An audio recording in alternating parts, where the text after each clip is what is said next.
Welcome back to the Brown Paint Podcast, everyone. Today I have with me Jazz Bolmer. She's a 20-year-old half Swiss, half Indian, and an aspiring actress performer. She's currently studying art at Monash, criminology and international studies, but has recently taken some time off to put energy into making her passions her career. I have to offer her my congratulations because she has just most recently auditioned and successfully gotten a place in an acting course at Howard Fine Acting Studios, one of Melbourne's best acting schools. And congratulations, Jazz. It's so amazing. I'm so excited for you. Let's talk about that, actually. Let's talk about, you deciding to follow your dreams and making that huge mental jump to kind of actually explore a creative career. That's something that's like huge, and I know that was huge for me, and it took me a long time to build up the courage to kind of do that. How did you find that?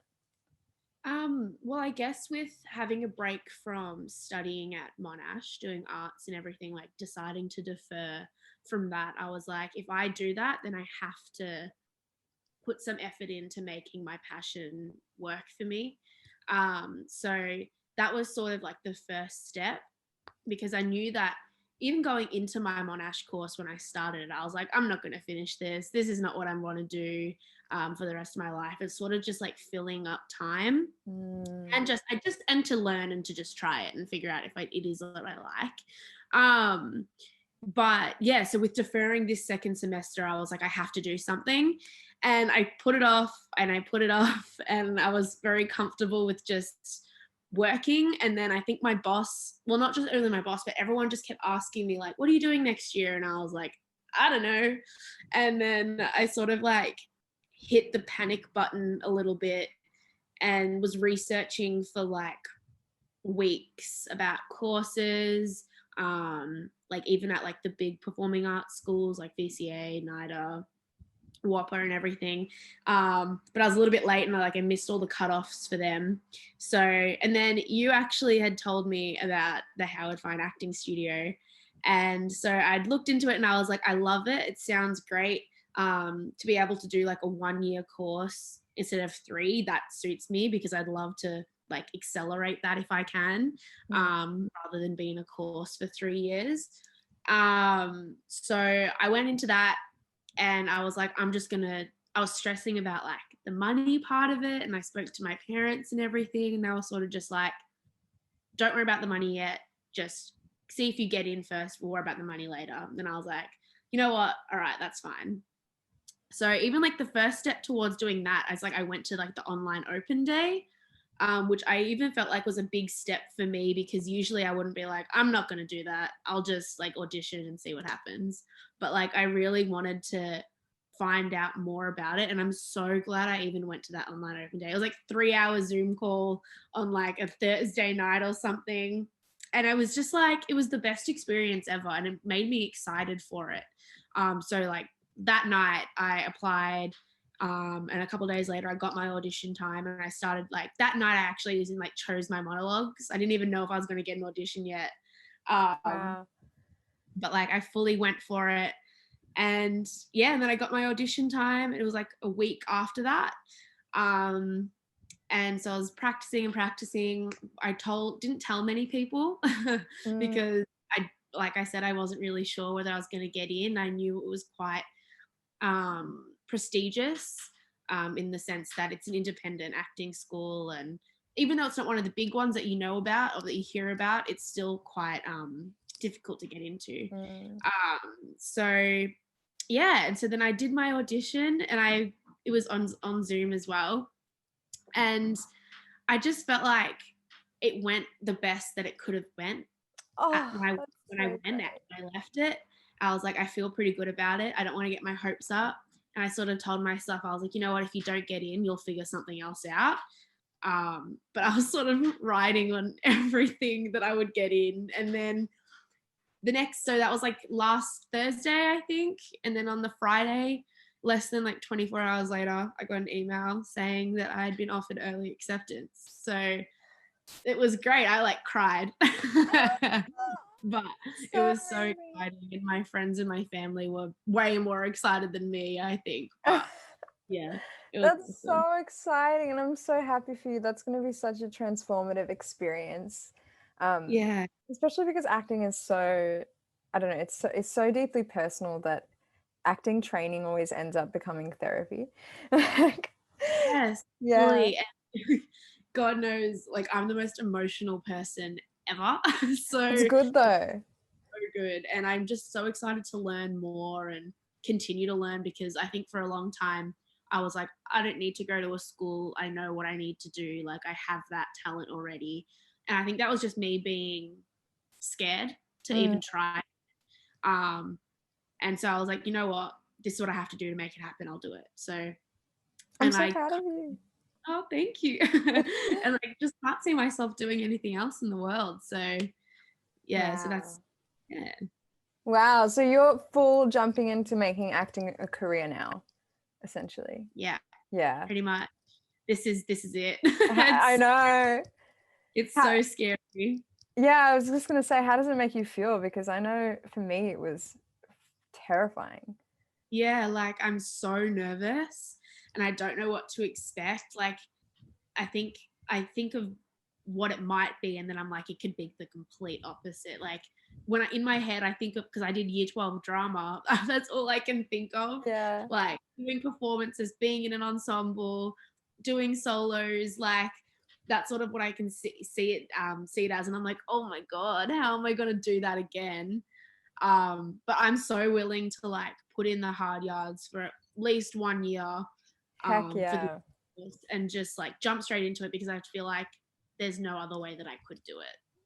But yeah. Heck yeah. No, I'm proud of you and it's gonna be an amazing experience. Thank you. So I actually mentioned you in my audition. oh what? No way, did you actually? What did you Yeah. say? He had asked me where I'd heard, like, or why I wanted to go there. And I said, oh, well, a friend of mine, she had mentioned it to me. She'd really love like your 10-week course or whatever you did. Is that what you Yeah. did? Yeah, yeah, Uh, and then he was like, oh, what's her name? And I was like, oh, Adia. He was like, oh, yeah. yeah. Oh, that's so Yeah. good. Oh, I love that. Okay, so you are a halfie. Like this is so random, weird segue. So you are half Swiss and half Indian. And Yeah. the reason we were doing this podcast today was to talk about your experience as a halfie. And I think this is a really juicy convo. And I've been trying to get other halfies on board to have a like super candid, transparent, honest conversation about this stuff. But no one seems to want to do it. And I think it's because a lot of it, I think it's really hard to like fess up to some of these things. Not that it's anything to fess up to, but they're just like, I guess, little, I don't know, nuances or like Yeah. little like things that happen in like the halfy world that Yeah. I find really, it's not bad or good. I don't want to paint it in any way. But it's just like a thing that happens and it's super interesting in the context of the conversation we're having when it comes to cultural identity. So I want to ask you, have you felt like with embracing your halfy cult, like half Swiss, half Indian heritage, do you feel that embracing the wider side of being a halfie is cooler? Yes. I think when I was younger, specifically, that was what I connected with more, or at least tried to connect with more, which looking back seems so stupid, because the only family that I have here from Switzerland is my dad.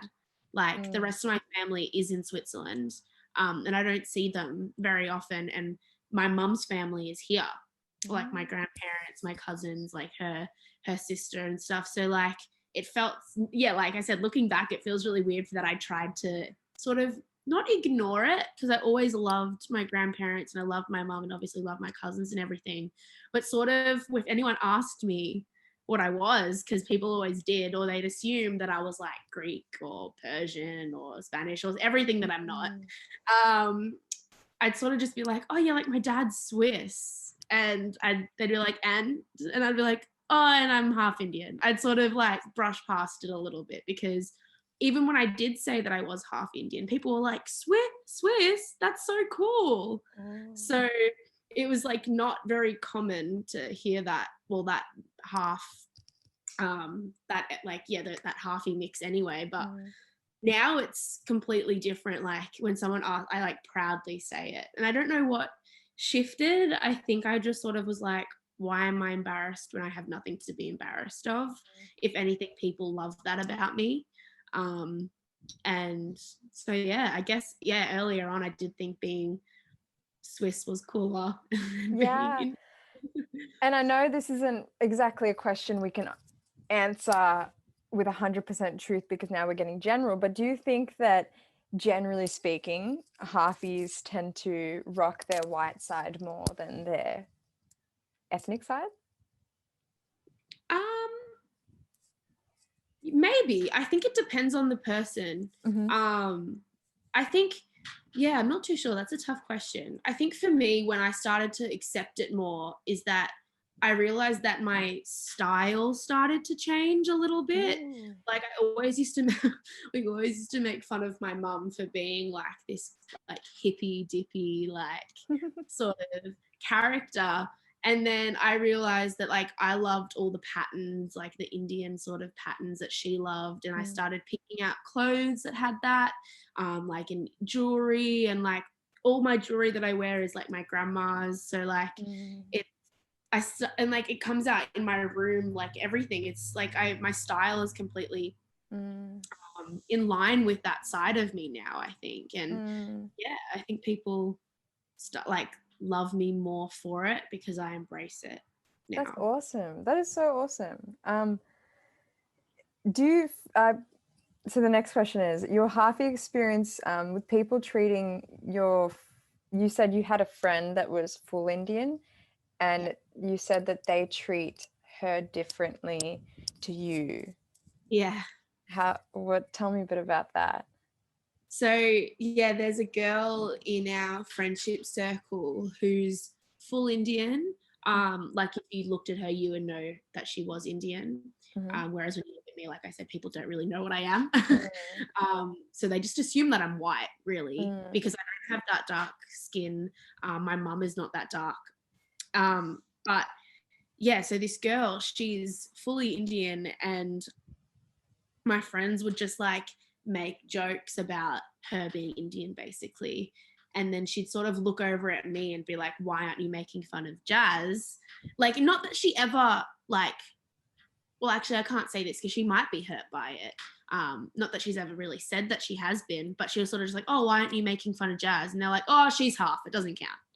And it's like, well, I never said anything because, and that maybe makes me just as bad because I didn't say anything. But I was sort of just like, that sucks because we share the same culture and I fully understand it. And just because I don't look like her, I don't cop it. Right. Just like, give me a joke. I can take it, sort of, you know, like I'm not offended by it. But yeah, so that was sort of that. And it made me think, I was like, that's interesting. Yeah, I find that it's almost like when you're a halfie, the entire white side of you just takes over. Like everyone just thinks, oh, you're more white than the other half. Yeah, and I think it's because I grew up here too. So I think that if I, for whatever reason, I don't know how this would have happened, but like if my dad had met my mum when she was in India, like, and they lived there, it would just be completely different. Like my yeah, Indian, that's true. That's true. But because we're here and it's sort of neutral ground from both my parents and the Western culture and everything, yeah, I agree. It completely takes over.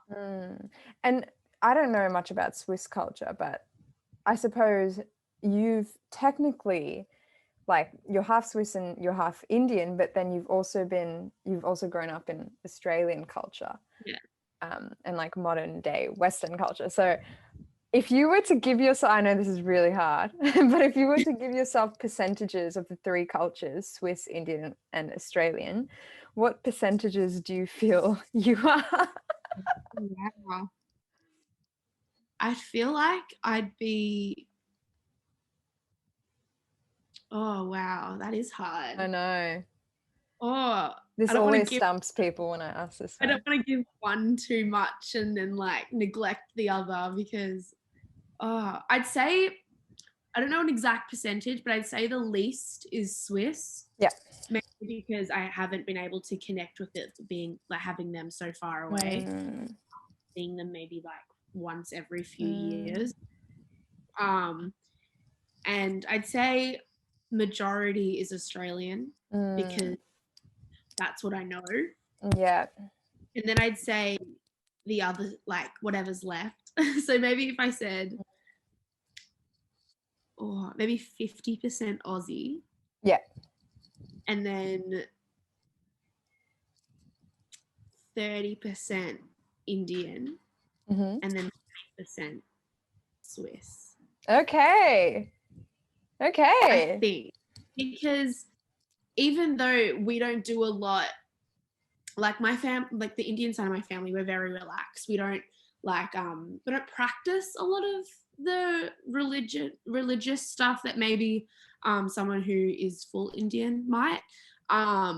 We do like for special occasions, like we do prayers and like some special Indian events and stuff, but we don't go to the temple very often. Like we'll go to the temple like if like a family member or something passes away or like something like that, but it's not something that I practice heaps. So yeah, I guess that's why I'd say those percentages. As I was asking that question, I just noticed something about the way we were talking about like being white and the way I think just everyone talks about being white, because it's really interesting when someone asks you like for the first time, oh, like what's your background, and you say I'm half Swiss and half Indian. I suppose the Swiss kind of gets grouped into, unless that person's really well traveled, I find that a lot of us just group that Swiss or whatever European or whatever type of white into just this huge category of white, if that makes sense. And you don't like, we don't do that with Indian versus Sri Lankan or Japanese. When it comes to like white culture, it's just white culture or white people.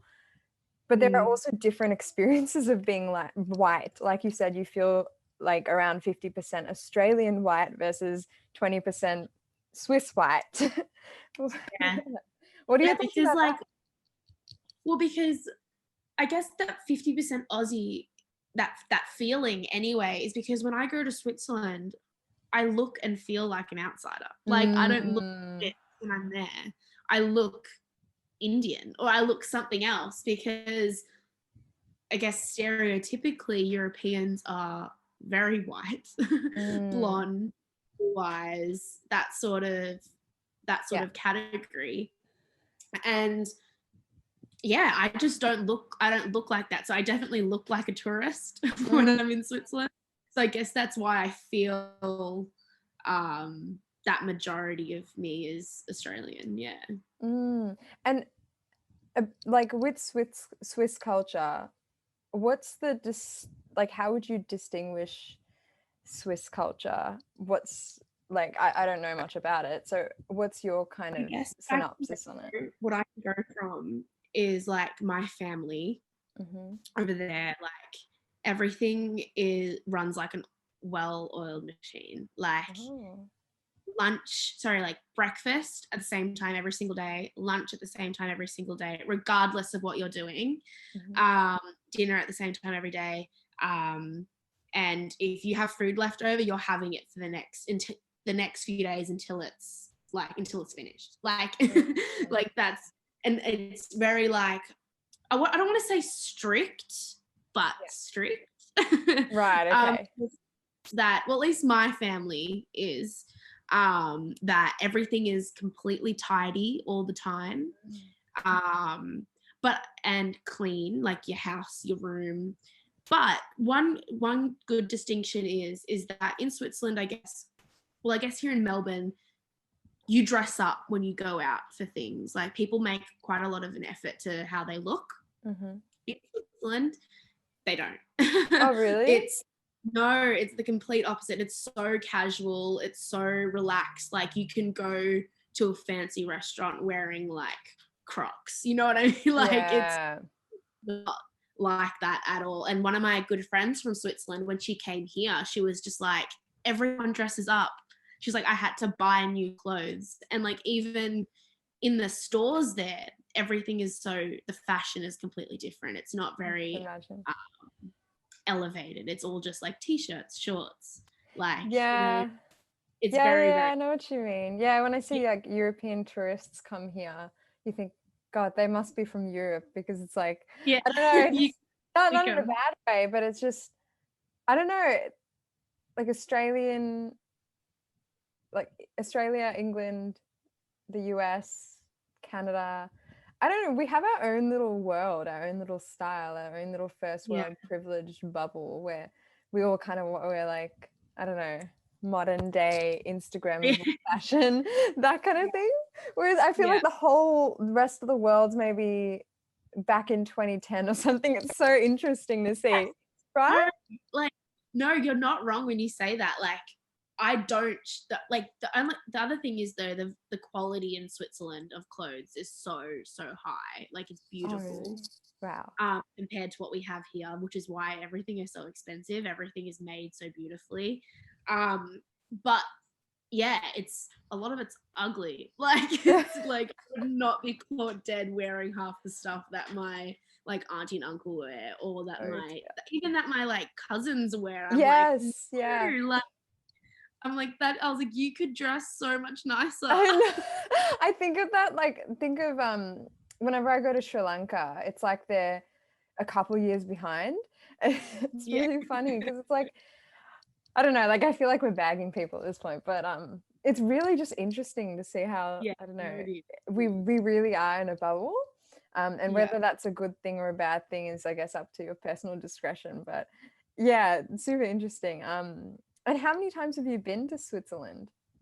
I have been the first time I ever went. Well, my two oldest brothers were really lucky to go when they were about oh 12 or 15, like around that age, and they were there for ages and got to go to school there Oh, no. for like or so months, or months to a Wow. year, and they were lucky to learn the language and everything. But when it came to my other brother and me, my parents couldn't afford to do that. So the first time I went was probably for like a 3-week holiday when I was like 12. Right. And then I've been maybe 3 or 4 times since. Wow. Yeah, That's decent maybe, though. or maybe twice more. Maybe yeah. I went last year. That's all I Wow. remember. That's so But awesome. yeah. And how But lucky. like, Oh yeah. No, go, go, oh go. no, No, go. I was just gonna say, like, I wish there's a part of me that just wished my dad spoke to us in Swiss German when we were younger, just so I could have that other language under my belt. Because like my brother, like my oldest brother, he goes back quite a lot. He's quite lucky to be able to travel quite a lot to Europe, and always goes to Switzerland, obviously. And so his language, it's still there. But when I go, I am sitting at a table for 3 hours and I'm like, I have no idea what's going on. Like it would be so handy. And like I look at my dad to like translate. Obviously he can't translate everything for me. But I Yeah. was like, oh, I wish everyone just spoke English. um, sorry, I've like blanked out. I was gonna say, so we've talked about your Swiss side. How about your Indian side? What was that like embracing, like chronologically speaking? So Yeah. I guess like I said before, I don't really know when the shift happened from sort of thinking it wasn't cool to then embracing it and thinking it was cool. let's pause there for a second. I want to let's really dig deep onto like why it wasn't cool, if that's okay. Do you have Yeah, any I think idea where that started? yeah, I think that was because there was a stereotype about Indians. It Okay, was just like tell me this stereotype. it's like they're creepy, like the men are creepy. Yeah. Like, hairy, smelly, we stink. Like there's like all these stupid stuff. And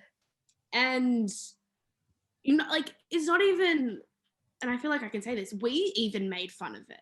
Yes. So whether I that was, totally feel this. I totally feel this. Same here. yeah, Yeah. my mum would make fun of it. Like I'd be like, Mum, I went to a club and there was like this creepy Indian dude, and she would just be like, oh, what? And like we'd start laughing about it. Like it was Yeah. never something we took offense to about us. Yeah, yeah. But you know what I mean? So like there was that stereotype around it, and Yes. being, I don't know whether it's still like this now. Well, I guess it is, because it sucks that it's still like this now. But I felt like this in definitely in primary school, not so much in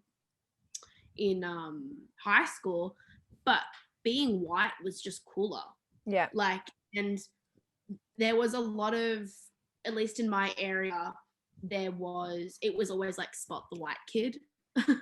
So What do you mean? it was like we had such a multicultural and diverse like cohort throughout primary school and in my like high school life. So it was always like, oh, who's white? And it was sort of just like if all the white people would just stick together because we felt outnumbered, I think. Whether that's, I don't think that was conscious. I think it was sort of just how we got together, but I'm sort of going off topic now. Yeah. I do was the think question? the question was, oh yes, why do you think you were embarrassed of your Indian side? Yeah, I definitely think it was the stereotype that went with it. Yeah. I think so too. I think for me as well, I think that there's such a negative stereotype about being South Asian. And the most unfortunate part about it is that these stereotypes like kind of true. They are. That's what I was going to say. Like, we can't be mad about it because they're not. It's true. And stereotypes kind of do exist for a reason. I mean, it doesn't mean that like a culture is completely only bad, but there definitely is truth to that. Like, yeah, you know, even things like smelling, right? That's a thing. I guess it wouldn't be a thing if you lived in a brown country, or it would be less of a thing, because the thing is like that's their normal, because they eat all these spices and extravagant flavors. And of course you're going to kind of like, your body odor is going to smell like that to a certain degree. You know what I mean? Yeah, no. Then when you come to a Western country where they have, I guess, like in comparison, more bland food, and their sweat doesn't stink as much, or they don't sweat as much anyway because it's a colder climate, I guess people would be like, oh, what's that smell? They're not used to it. So it's like, I mean, it's not necessarily it's not a bad thing. I guess in context of like our Western society, it's perceived as a bad thing, not because it's actually bad, but because it's unfamiliar. Yeah, and we don't like the unfamiliar. I think that's exactly, yeah. And it totally all comes down to tribalism. Like, fully. You're from this tribe, and then you detect a new smell, which is like from this other tribe, and then you sense danger. And that kind of thing. Where I was like going with the whole school thing and being multicultural, and I think because I wanted to identify more with my like white side, because I wanted to be different, as weird as it sounds. There was because like I said, there was so much diversity within my school. I didn't want to be just like lumped in with the rest of them, I think. Yeah, that makes sense. But that's not to say, because I have so many friends who are like Asian, South Asian, whatever. And it's like, I never thought badly of them, but I think that's where that came from. I didn't want to, I wanted to kind of be my own person away from that. Yeah, fair enough. Yeah, okay. The next question I wanted to talk about is like that whole thing of being, you feel like, I feel this, so I couldn't imagine what it'd be like to be a halfie and feel this. So I've always struggled with, I don't feel brown enough to fit into like in with brown people, and then I also don't feel white enough to fit in with white people, and so it's like I'm not brown enough, I'm not white enough, and I'm in this weird limbo cultural identity crisis in the middle. Do you feel that? Do you resonate to that?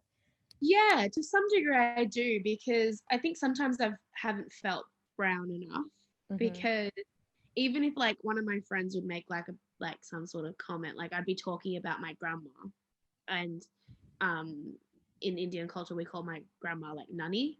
And I think I was talking to one of my friends who is Indian, and I was like, oh, I went to go see my nani the other day, and he was like, whoa, like stop, it's weird hearing you say that, like he's like, you're like white. And I was like, but like that's my grandma, like that's normal to me. Like, do you know what I mean? So like in that way I guess I haven't felt brown enough. I guess the white side has never really affected me, because like I said, I don't look dark and I'm not dark. So I think being white has benefited me in that way, because I think if I were darker, then I wouldn't feel white enough. So do you think that your cultural identity, do you feel like that you feel accepted as a white person in like white, like, this is, we're really talking about like really subtle senses. It's not even like, I don't know, because I feel like everyone's generally accepting here in Australia, but do you feel that your acceptance as white, like that ease that comes with identifying as white, do you feel that that comes from the fact of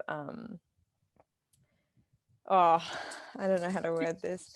Do you feel that that comes from, oh my god, I'm losing my train.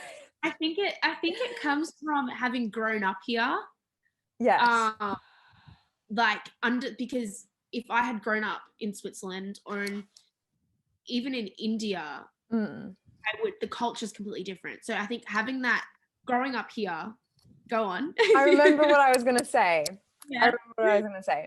Do you think that your sense of ease in identifying as white comes from your actual skin complexion?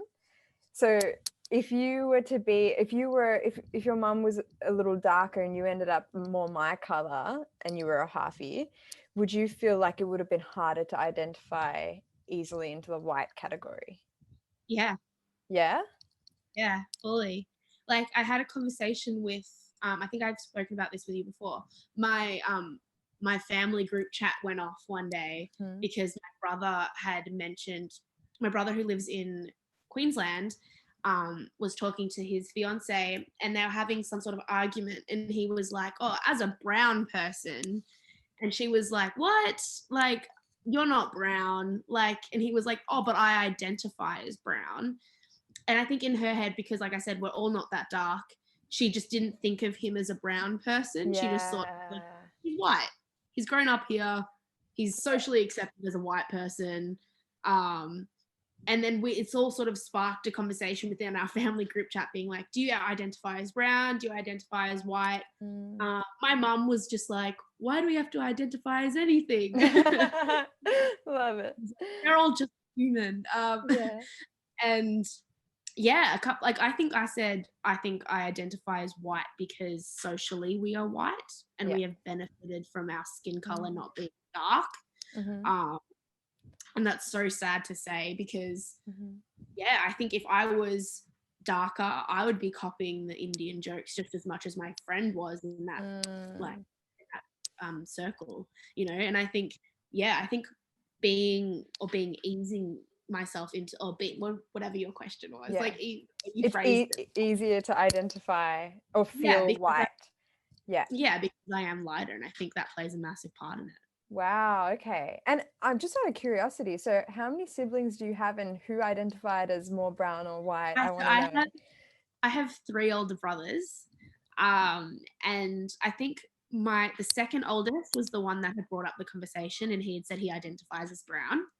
Like if someone were to ask him, I think he'd say he was brown. And then I think my other 2 brothers had said, oh, brown when it's convenient, white when it's convenient. Yeah. And I was sort of like, you're not wrong. Like, I feel like we can play, like, if I made like, not an offensive Indian joke, but maybe like a Indian joke about other Indian people are like, oh, you can say that because you're Indian. Like, so I'd be like, yeah, like that sort of thing. I'd be like, I'm brown. I can play the brown card because, you know what I mean? So, yeah, that makes sense. And yeah, and out of curiosity, so your parents, your mom's Indian, your dad's Swiss. How'd that happen? Because I'm always quite shook when there is, like, in the past generations, interracial relationships, especially with South Asians, especially with South Asian women, because I find that like how does that happen? Our culture is so traditional, and it really was back then. So how the heck were you born? How did it happen? How did they meet? You know, was your mum's family super traditional? Did they like face any hardships with that? I think they were traditional, but I feel like they were very progressive for their time. Right. And very open-minded. And I think that just like goes to show like just the type of people they are. My grandpa was. But I think my nana's side, so my grandfather's side, was more traditional. And I think they were traditional because my grandparents got married in a traditional way, like arranged and everything like that. But I think them coming and moving to Australia played a massive part in it. I'd have to ask my mum that, but I think that's what would have played a big part in that. Because the culture is completely different. I don't think my mum was ever like ready to be pushed into an arranged marriage. I think she'd always said, no, I'm not ready. Like, don't look for me yet, sort of thing. And the fact that your grandparents would have like listened to her when she said, no, I don't want to, that's a huge thing though. That means they would have been really progressive. So, because I know like a lot of people, even in our generation, that the parents would not have respected their daughter's wishes. They would have married them off. Yeah. So when it came to my dad, I think they were a little bit skeptical at first, but I think they were open-minded to meeting him. And so I think my grandpa, it meant more for him to get his mother's approval. Right. And so I think he was sort of like, I'm okay with it if my mother is okay with it. Yeah. And I think my parents got married quite quickly after meeting. Wow. I think it's also just that time. I think people were getting married quite quickly. Yes. So like when you know. So yeah. But yeah, so I think my grandpa asked his mum for permission, and she sort of said the most beautiful thing she could have said, and was like, if she's happy, then I'm happy. And so that sort of is how it happened. And I think my mum was worried, but obviously it all worked out. And I think my mum had also mentioned that because she went and lived in Switzerland not long after they got married, and for a little bit, and she learnt the language and everything. But she said that she felt like an outsider a lot because, especially in that time, it's more multicultural now. In Switzerland, even though they might not be the most accepting of it. I think that's also a very European thing. They want things to stay the same, especially in Switzerland, I guess. But she was like the only brown person there that she felt obviously brown. Even that dark, she said she felt like an outsider, and she didn't understand the language straight away, of course, so she felt judged and whatever. But my Swiss side of my family loves my mum, and that's how it happened. Awesome. My dad didn't speak English when he came here. Wow. And so I think they met when they were working together. I think my dad was the chef and my mum was the waitress or something. Wow. Can't remember the story, but yeah, I think he slowly learnt English and was a bit broken. That's so cute. Yeah, and then that's how they met. Love transcends all, including languages, doesn't it? That's incredible. Wow, that's amazing. And does your dad speak fluent English now? Yeah, like he still has a slight accent on some words and like some Mm. uh some like like I think it just like W's and what's the other one? And V's. He gets them mixed up sometimes because Really? because That's so in German random. pronounce them differently. So Oh, we like have a in similar thing in Sinhalese. I don't know why exactly what it is, but I just know that all Sinhalese people have a problem with W's and V's, including myself. And I don't know why, but for literally as long as I can remember, I've had a problem with W's and V's. I don't know why. yeah. Yeah, So but like that's funny. he's yeah. He can speak fluent English. That's beautiful. Oh, Yeah. that's so amazing. Your grandma must have been like very, very progressive because for Yeah, that to happen at it's that awesome. time, yeah. Um, And I think that sort of set precedent for my mum's younger sister because she then married an Australian white oh, guy as well. So my uncle. So yeah, I think that was sort of just like yeah, I think they were just more accepting of it. They saw that, especially because my dad and my uncle were also just very respectful of the Indian culture. I mhm, think that made it easier for my yeah. grandparents because willing to do everything. They had the Indian ceremony, a church ceremony, or whatever, Wow. um, and got full into it. And so I think that Wow. made it easier. That's amazing. That's so beautiful. I love how multicultural the earth is becoming. Soon there won't be any culture. It will just be like a concoction of everyone and everything. Um, Yeah. Last question I have for you, Miss Jazz, to wrap up this segment. What is your ultimate dream? Oh, I think we know. I think it's to be a full-time actress in Mhm. like that being my career, and being successful in that, and maybe also being successful in music as well because I love to sing and um, I have some really talented friends who love writing music and ask me to sing their stuff and so hopefully one day I can do both. That's so But exciting. just focusing on the acting side of that now and hoping that kicks off into something that can be my full-time That's so career. exciting. And music theater or film or both? Open to both, Hmm. uh, always, but like I said, I'm not as good as a dancer as you, so I need some training in that before getting up on stage on the proper stage. But so I think film at the moment is where I Okay. want to head in direction. Yeah. Okay. And what's your dream gig?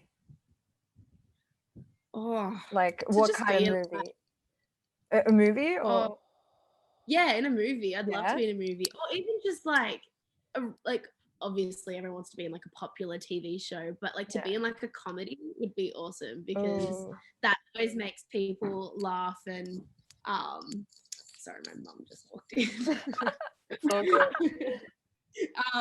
Yeah, to be in a comedy because I like obviously making people laugh, making people smile is the best thing ever. So that'd be awesome too. I agree. I used to shit on comedy a lot, and Yeah. I don't know, ever since I got into acting recently, I was like, I think comedy is just the best genre because, Yeah. like, yeah, you can get into all that deep shit, which is like, cool psychological horror, also deep, opens people's perceptions to like it's all great, like creating thought-provoking art. But at the end of the day, like when I think of what I want to gain out of like sitting down at a screen for an hour, I'd love to just be able to laugh and feel better about myself and my life after it. I think that that's the best type of art. Yeah, Yeah. I agree. And like even just in general, like when you make someone laugh, like I have my best friend, she's the only person that thinks I'm funny. And she keeps like she feeds my ego so hard. Like she'll send me a meme and it'll be like something about being the funniest person in the world. I'm like, keep it coming. Tell me I'm funny. Like if you laugh, it's the best. Oh, I love that. I love a hype girl best friend. I have one too. Yes. Yeah. Yeah. No one Um, else thinks I'm funny. She's the only one. No, me too. Me and my bestie as well. Yeah, no, comedy is the greatest thing. I totally don't doubt you one bit. I can't wait to see you on TV one day and say, I You too. Yes. And any last words to say, anything that you haven't maybe like you felt we haven't touched on or anything, your opportunity is No, now. I think we touched on so many things. Yeah. Yeah, no, thank you for letting me be a part of this. This is so cool. Oh I'm my so God. excited. Of course. No, you're my first halfie on the show. I'm so happy I got to dive into this perspective, because I find that like halfies get left out a bit. And this conversation is about culture, and I don't want people to feel like because they're a halfie and they've grown up in Australia, they're white and they're not included in the culture. I want everyone to feel that if they identify as South Asian, even just 10%, they're invited into this space. Yeah, fully. And to embrace it, because we're so lucky that that I can experience the Indian culture, the Australian culture, and the Swiss culture all, and like to just embrace that, because not many people can say that. Heck And yeah. and it's awesome. You get to learn so much, and really just opens your mind. So yeah, I totally agree. Yes, if you're a halfie listening to this, own it, rock it. Yeah, any advice for halfies actually growing up and maybe confused about who they are? Definitely just, I think, learning more about your other half, I guess. Half that might not be as socially acceptable at the time. Does wonders, because as soon as you learn more about your own culture, you're more likely to embrace it. And like, for example, like I used to hate my middle name because it's in the Hindi name, and it's when people ask me what it was, I'd be like, oh, and then I'd sort of just say it's Shanti, and I love it. And my grandma always, because I love my grandma so much as well, like when she explains what it means, she's like, it means peace, it means tranquility, it means all these things, and I'm like, I love that, and now I've got it tattooed on me. So like, I think learning about your own culture helps you embrace it. So heck yeah, let's leave it at that, on that beautiful note. Beautifully said, Jazz. Thank you so much for being here today and for like so generously sharing your experiences with us, and good luck with the acting course and your career and diving into your dreams. Yes. Yeah, thank you for having me. I've loved sharing it. Woo!